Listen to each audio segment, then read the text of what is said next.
Thank you for checking out this episode of Wiregrass Daily News Sports.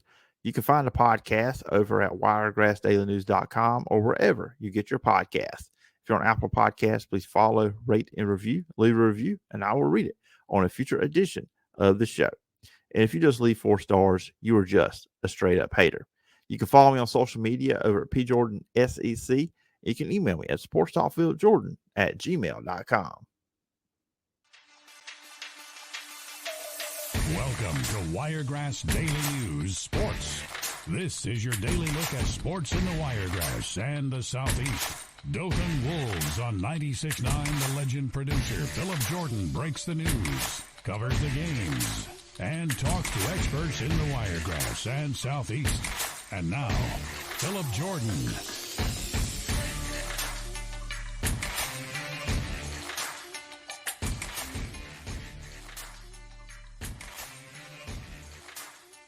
What's up, everybody? Welcome in to the Tuesday edition of Wiregrass Daily News Sports. I'm your host, Phillip Jordan, in-studio host and producer of Dothan Wolves Football on 96.9, the legend and the Auburn writer for Last Word on college football. You listen to Monday's show. We talked all things high school football from this past Friday night in the Wiregrass. Today, we're going to look back at college football. Predominantly, we're going to look at Auburn and Troy's victories on Saturday. And then I'm going to be joined in a phone conversation I had on early Monday evening with AJ Spurr. He covers the Crimson Tide for the Roll Tide Wire. He is the site manager over there. So we go a good 20 minutes talking about Alabama coming off the bye week and also previewing the big matchup this Saturday with LSU, the game of the week in college football. So we're going to talk to AJ all about that. Before we do that, let me talk about the Auburn win on Saturday. It's been a long time since we've been able to say that. The Auburn Tigers getting a win, 27-13 over Mississippi State. Both teams are now at 4-4. Now, I've got a big write-up about this over at Last Word on college football, but this was not the same Auburn team we had been seeing for the last couple of weeks, and that was because of the pass game. Auburn really came out really aggressive in the game, over 100 yards passing in the first quarter. I mean, this is something with Auburn. We hadn't seen them throw 100 yards against some opponents in the entire game. But Peyton Thorne, 20 of 26 for 233 touchdowns. And like I said, they really pushed the ball down the field. We didn't really see much of the two quarterback system. We saw Robbie Ashford a couple times come in on some run plays. He did not register a pass in the game. The only player to throw the ball in this game was Peyton Thorne. Maybe Hugh Freeze had seen the criticism on the double pass attempt from the week before with Holden Gardner that did not work. But what that did with the passing game, it opened up an electric running game from Jarquez Hunter for 144 yards. But the key stat for me for him, 8.5 yards per carry. So he was getting big plays when he got the ball. 11 different players caught a pass in the game from Peyton Thorne.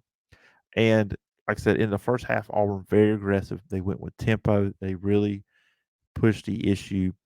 And it really looks like they took what they did in that last touchdown drive against Ole Miss the previous week when they lost 28-21 and applied that to the first half of this game. Now, they went a little conservative in the second half, but at the same time, I think you can kind of understand where Hugh Freeze was coming from. They got up 27-6 in this one. They had one possession in the third quarter, which resulted in an Alex McPherson field goal to get them up 27-6. And then in the fourth quarter, they had some bad field position. And at the end, they were able to run the ball some more with Jarquez Hunter to run out the clock and take some time off and get in good position there. But he's got some criticism, and he addressed it on Monday at his press conference that he didn't want to put the defense in a bad position. So he probably felt like, okay, Mississippi State, we're up by multiple scores. We should be able to stop them. Now, I will say this. The Auburn defense have been bend but don't break most of the year. They were really bend but don't break in this one. A lot of bending for Auburn in the defensive performance there. But they were able to hold Mississippi State out of the end zone when they had to. They had some turnovers in the game too. Zion Puckett had an interception. So Auburn's able to get this win to get to 4-4. And this is big. This is big for Auburn because, and I had said this on the show last week, me and Taylor Jones discussed this, that if Auburn could get through this one, that this was the biggest game of the season for Auburn right now. They're now 4-4. They're going to Vanderbilt this Saturday. They're going to beat Vanderbilt. A little spoiler for later in the week with me and Matt Low Talk. And then you got at Arkansas after that. Now, Arkansas is playing Florida this week, and Florida's coming off a loss. So, where's Arkansas going to be at in a few weeks when Auburn goes to Fayetteville? Auburn could win that game. It's the same Arkansas team that just lost the week before to Mississippi State 7-3. Then you play New Mexico State. So I'm saying this. I'm not predicting this. I'm not calling this. But I am going to say this. I do believe that there is an opportunity for Auburn to go into the Iron Bowl winning 4 straight, 7-4. And then who knows what's going to happen to Alabama. I'm not predicting. You'll get AJ's prediction for Alabama LSU. I'm not giving mine until later in the week when me and Matt talk and we preview that game. But Auburn could go into it 7-4, a lot of momentum. And look, let's just say this: even if they go 7-5, win a bowl game, if Auburn go 8-5, year one under Hugh Freeze, that's a win because Hugh Freeze is going to get the talent better at Auburn, and we'll see what happens. But look, the Arkansas game is going to be the toughest one of the next four, just because when you're going to Fayetteville, that will be a 3:00 kickoff on the SEC Network. So 3 straight weeks in that slot. This past week against Mississippi State, this week against Vanderbilt, and then against Arkansas. But again, they continue to do what they're doing.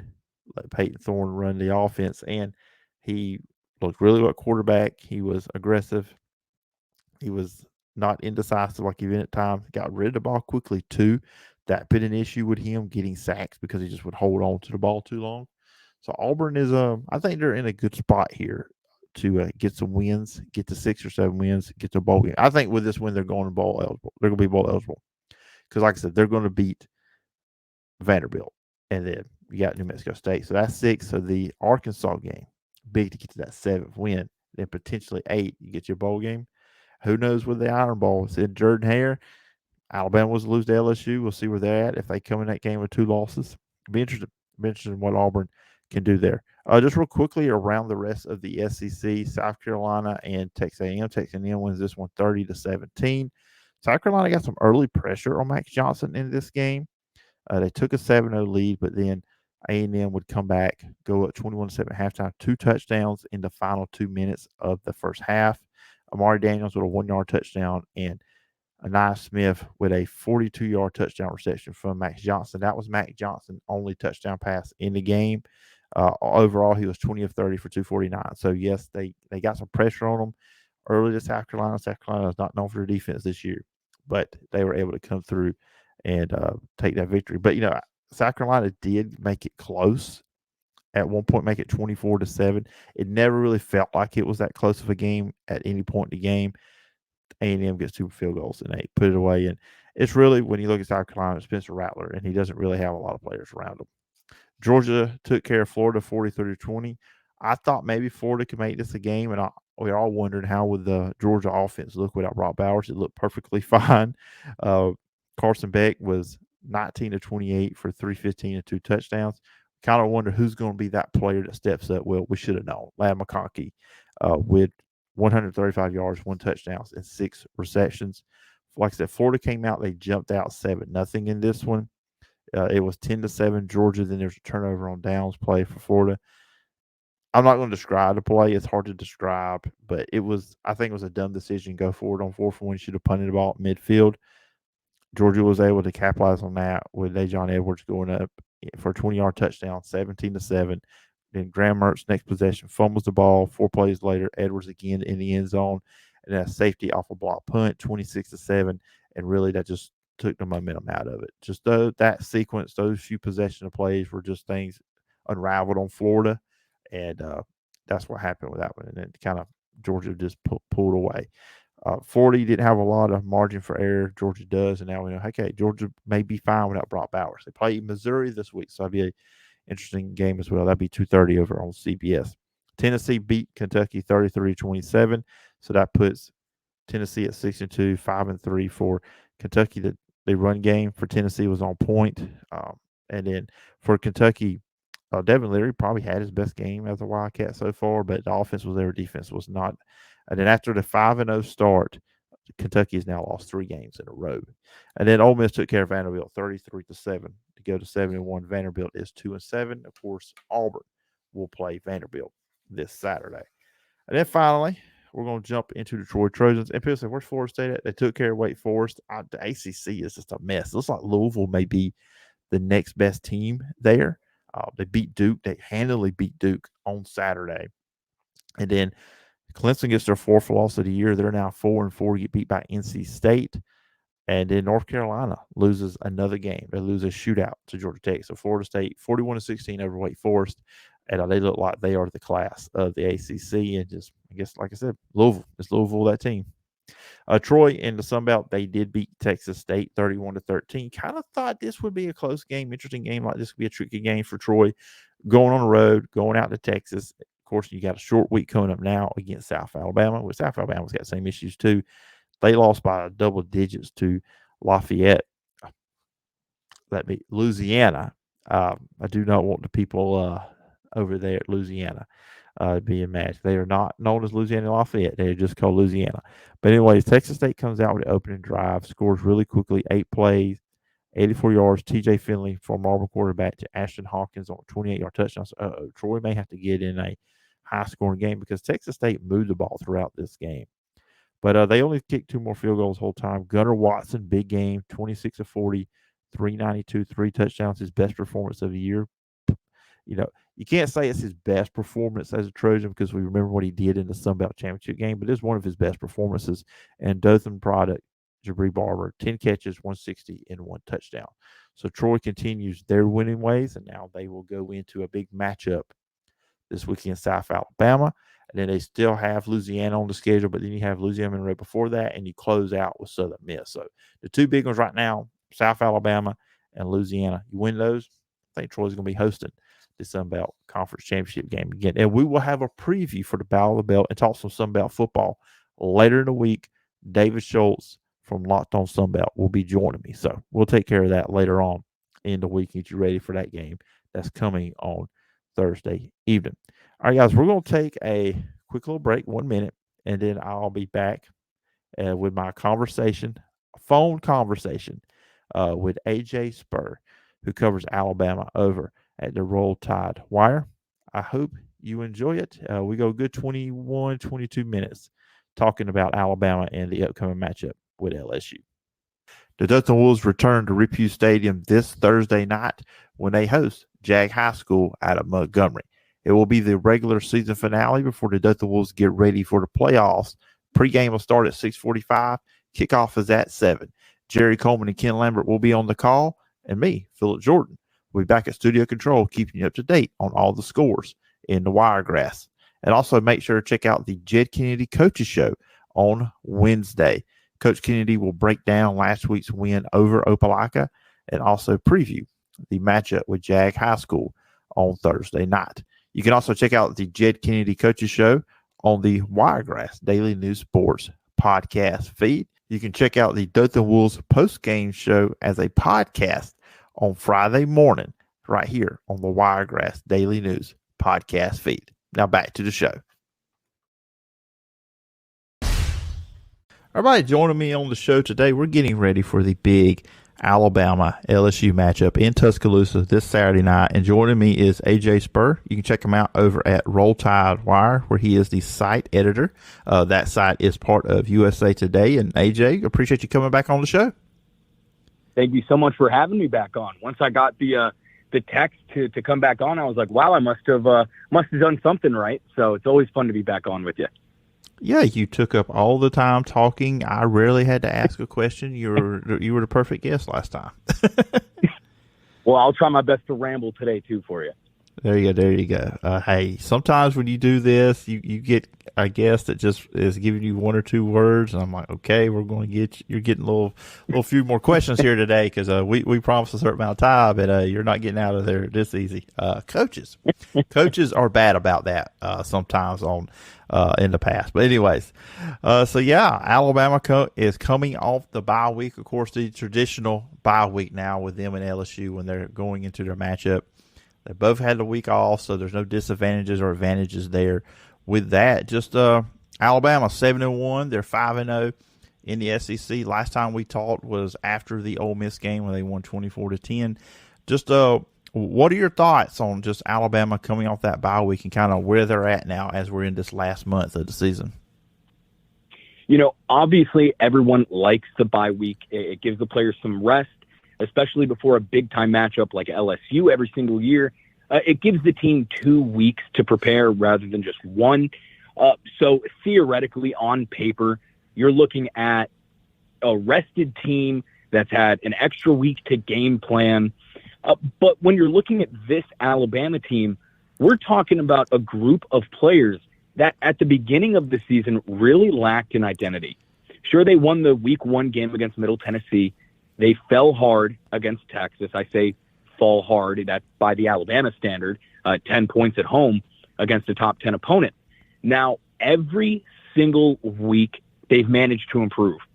The defense has stayed strong consistently, shown some improvements, where they need it, but overall the defense has stayed strong. The offensive side of the ball is where serious changes have been made, improvements are noticeable, and every single week there seems to be at least one player or one thing that's tweaked and better than it was the week before. Jalen Milroe looks like a more complete quarterback now than he has all season long. The wide receiving core actually looks like a competent group of pass catchers. Jace McClellan, Roydell Williams, they look like a very, very strong and cohesive running back unit. And the offensive line has been a little bit better. There's still a lot of work to do. I think if that offensive line is shored up and you give Jalen Milroe time in the pocket, he can do it all.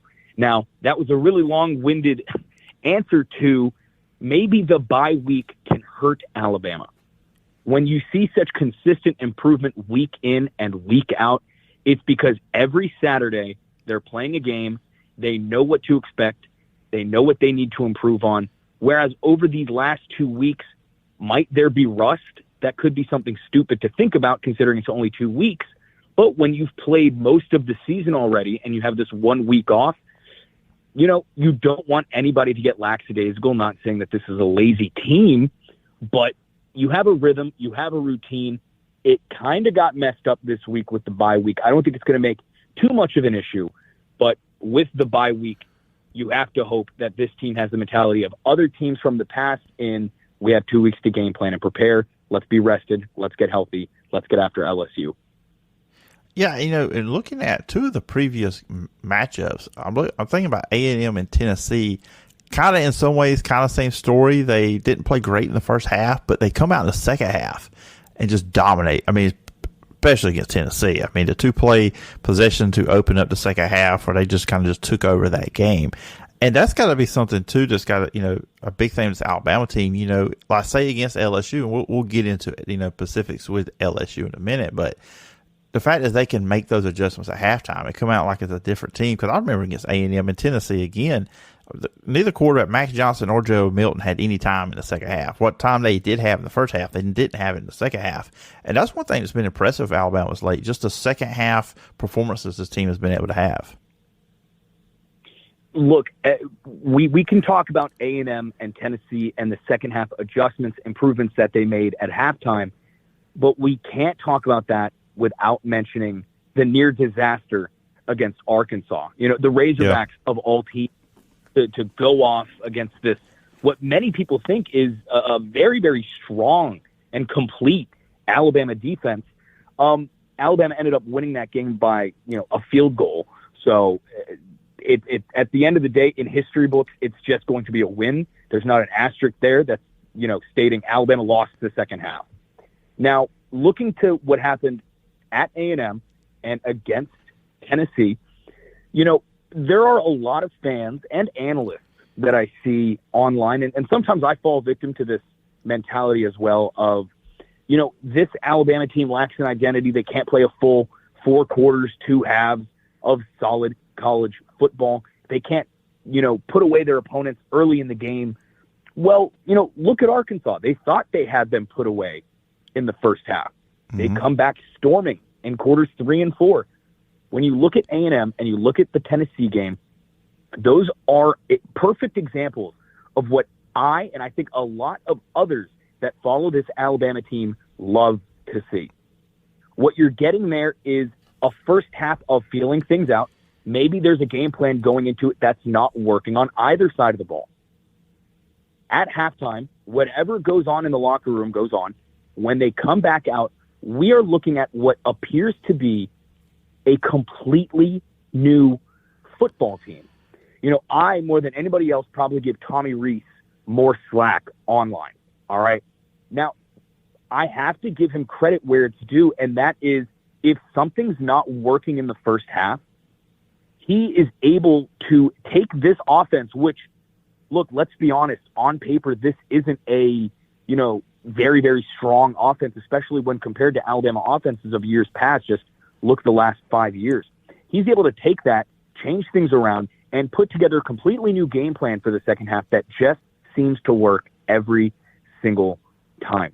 So, yes, Alabama fans obviously would be preferable to have quarters 1 and 2 be just as strong as 3 and 4. But let me ask you, would you rather start out strong and fizzle out toward the end thinking that you've got a, foolproof game plan for a full 4 quarters?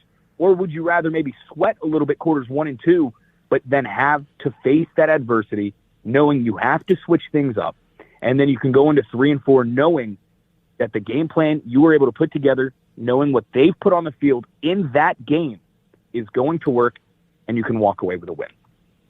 Yeah, just if you're just looking at it from a fan standpoint, I mean, how would you rather feel like you did in Arkansas, where you're kind of at the edge of your seat? Okay, is Arkansas going to pull off this comeback and the upset, or how you felt toward the end of the Tennessee game, where you built the double-digit lead, you felt comfortable, and it ended the way it did? I mean, yeah, you're gonna take the better second half versus the other way around.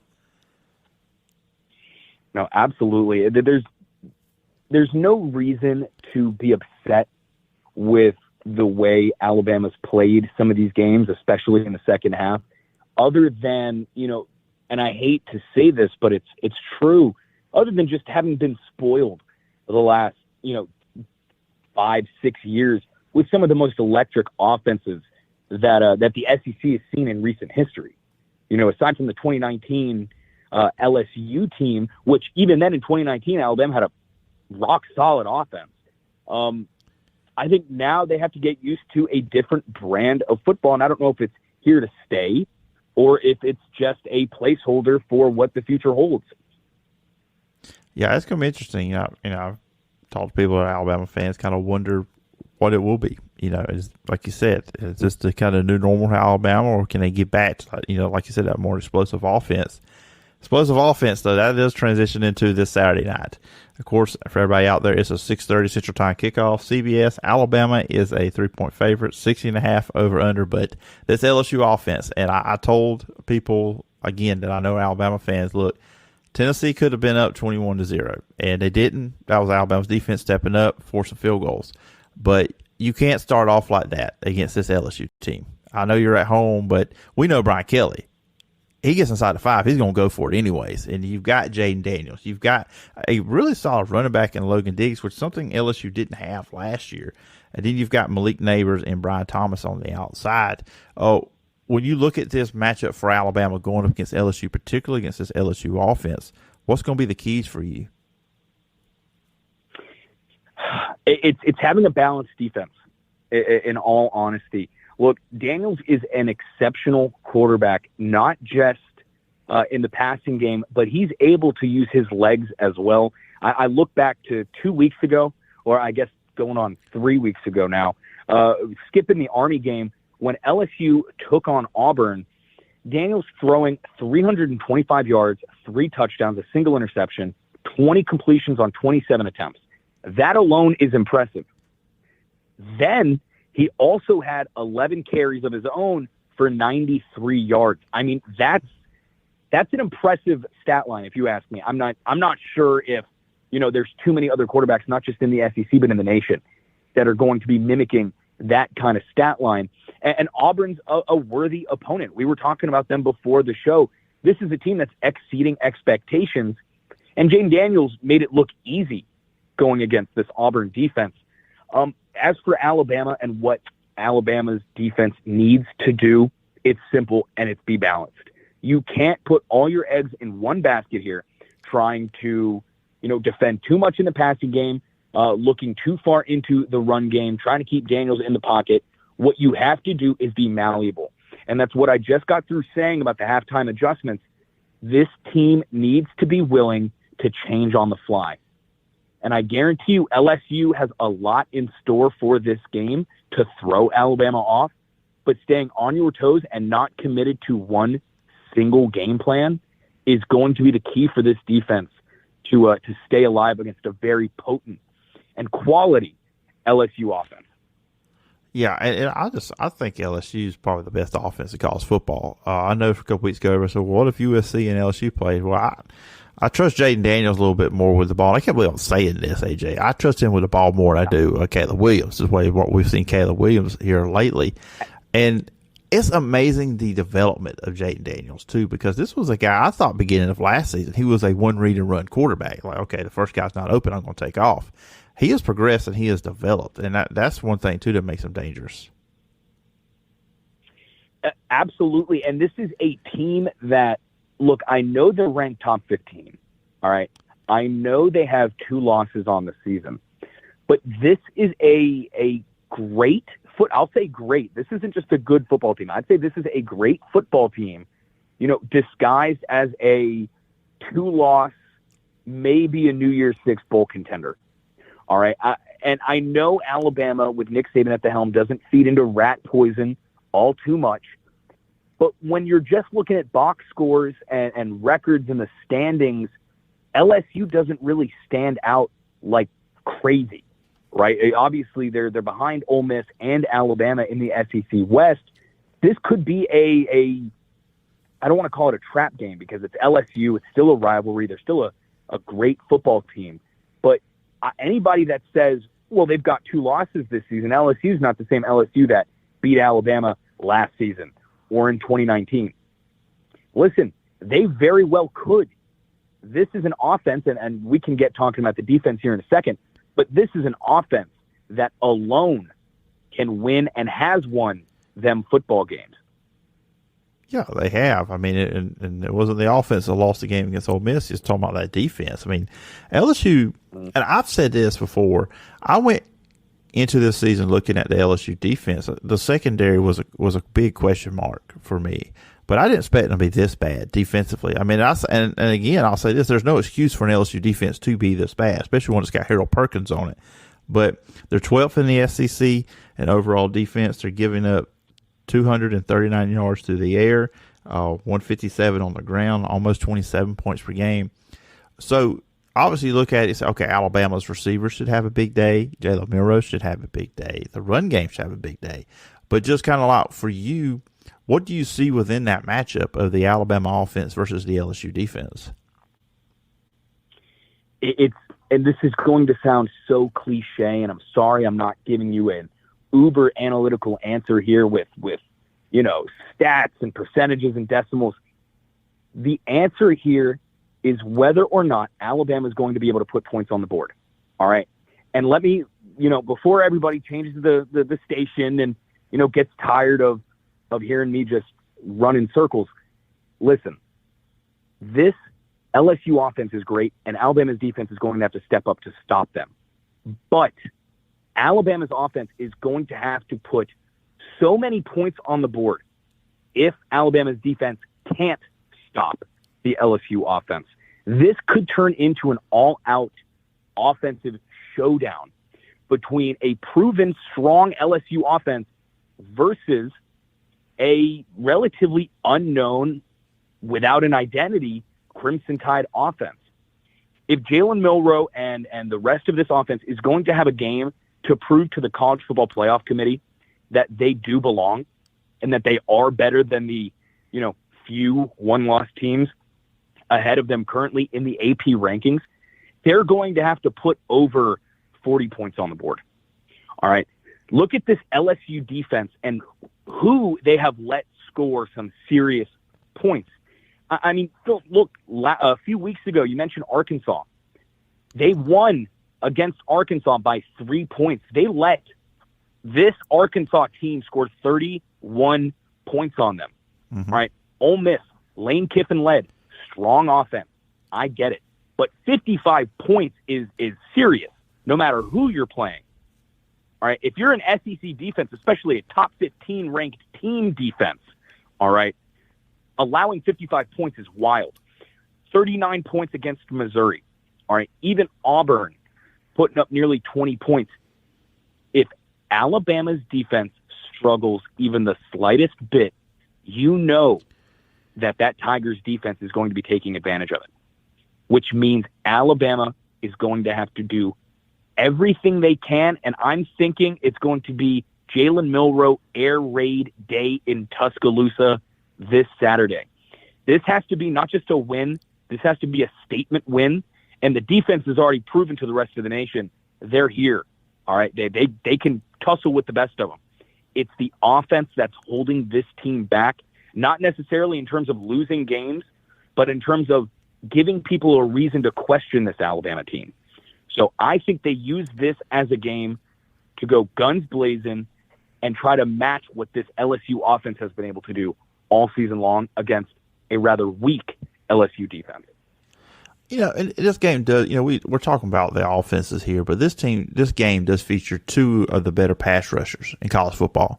I mean, obviously Alabama's got the leading sack guy in Dallas Turner with 8 on the season. And then you look on the other side, LSU. Now, I've had questions on how they've used Harold Perkins at times this year, especially early in the year when they had him more like almost in a middle linebacker role. I mean, this guy needs to be on the edge rushing the quarterback. That's what he needs to do. He's always reminded me from last year, his first year, as Michael Parsons that plays for the Dallas Cowboys, just kind of that style of player. It's going to be intriguing. I think if which one of those two guys has a big game could also help decide this. Oh, Harold Perkins or Dallas Turner? Yeah. Oh, it's got to be Dallas Turner. As you're talking, I decided to pull up just the sack leaders in this season. All right, or the tackles leaders. I'm sorry. Dallas Turner is the number 1 rated defensive player, all right, in the SEC. Harold Perkins is the highest rated LSU player, and he is really nowhere to be found inside the top 25 players. I mean, look, Harold Perkins is a great player on a, poorly schemed LSU defense. Mm-hmm. But if we have to pick which one of these two guys going into this weekend should be a difference maker, LSU fans are going to want Harold Perkins to be that guy and finally step up and do what they need him to do. But realistically speaking, Dallas Turner has been that guy, is expected to continue to be that guy. And I think this upcoming Saturday, if I had to put, listen, I'm not a betting man, all right, just on air, I'm not a betting man. But if I had to put some money on somebody here to be the difference maker, give me Dallas Turner. Give me 15. Yeah, I mean, they know how to scheme him, put him in the right places. That's kind of been the big problem at LSU this year. They don't, for some reason, from last year to this year, they forgot how to use Harold Perkins for some reason. I mean, again, put him on the edge, let him run after the quarterback. That's obviously we know that's what he's the best at. So as we close this up, we look at this game. Now we're talking on a Monday evening, so we still got a few days left. We got a whole week till we get to Saturday. But what's your gut telling you? What are you thinking happens on Saturday night? Listen, you're putting me on the spot here. I'm coming off of my last score prediction for Alabama and Tennessee being spot on. I guessed it 20-34. I had it on the head. For Alabama LSU, like I said, I think Alabama has to put up over 40 points. I think they're capable of doing it. I really do think this could end up being a game where Alabama takes it. I do have Alabama winning just because I think they're the more complete team. But I think Alabama takes it. Give me 41-32, Alabama. That'll be an exciting game if it goes out like that on that one. So, and it should be exciting. And it's always a big deal when Alabama and LSU play. And it's always a big deal now when AJ Spurr comes on the show. And AJ, once again, appreciate you taking time out, come on the show, talk all things Alabama football. If the listeners and viewers want to check you out, where can they find you and all the work you're doing? Well, they can find the work that I'm doing and the great team at USA Today Sports Media Group is doing at rolltidewire.usatoday.com. That's where we're writing all things Alabama athletics, especially football. We're getting into basketball as the season nears. And if they want to go ahead and follow me on Twitter, that's at Spurr FM, SPURR, and then FM like your radio dial. All right. Sounds good, AJ. Once again, I appreciate the time, and I look forward to doing this again sometime down the road. Absolutely. Thank you for having me. Thank you for checking out this episode of Wiregrass Daily News Sports. You can find the podcast over at wiregrassdailynews.com or wherever you get your podcasts. If you're on Apple Podcasts, please follow, rate, and review. Leave a review, and I will read it on a future edition of the show. And if you just leave 4 stars, you are just a straight-up hater. You can follow me on social media over at PJordanSEC. You can email me at sportstalkphillipjordan@gmail.com. All right. I hope you guys enjoyed my conversation with AJ Spurr. We're in talks to get him back on by Iron Bowl week. So I got some big plans potentially for the Iron Bowl coming up late November. We're about to hit November. We're still the last day or two here of October, but we're getting close. We're getting close to November, and everybody remembers November. So we'll see how this all is going to shape up. Now, tonight, if you're checking this podcast out right when it comes out on Tuesday morning, recording this on Monday night, coming out on Tuesday morning, the first college football playoff rankings of the season will come out. So I wanted to close the show out giving my top 4 teams. And sure, there should cause no controversy at all. I got Georgia number 1, defending champs, and they're starting to prove why they are the best team out there, in my opinion. Number 2, I'm going to go with Ohio State. Look at some of the wins they have. Notre Dame, Penn State. Florida State's got some pretty good wins too as well. The LSU win really helps them out. The Clemson win not as much anymore. I think the Duke win was big, even though Duke got beat by Louisville. But Florida State's got some good wins. And I'm going to go with Michigan. Michigan doesn't have the wins, the standout wins, but they've been very dominant. I know some people may have them at 1 or 2 because how dominant they've been. I can't put them there because they just have not proven it to me on the field against a legit top contender opponent. But they'll have those opportunities coming up with Penn State and Ohio State on the schedule. And then the last 2 teams, or first 2 teams out, I've got Washington and Oregon. That game they played a few weeks ago could have went either way. Washington's undefeated. Oregon's got that 1 loss to Washington. So those are my 6 teams. And that's going to do it for today. There will not be a show on Wednesday, but we will be back on Thursday with David Schultz from Locked On Sunbelt to preview the Troy-South Alabama game. So that will be a lot of fun.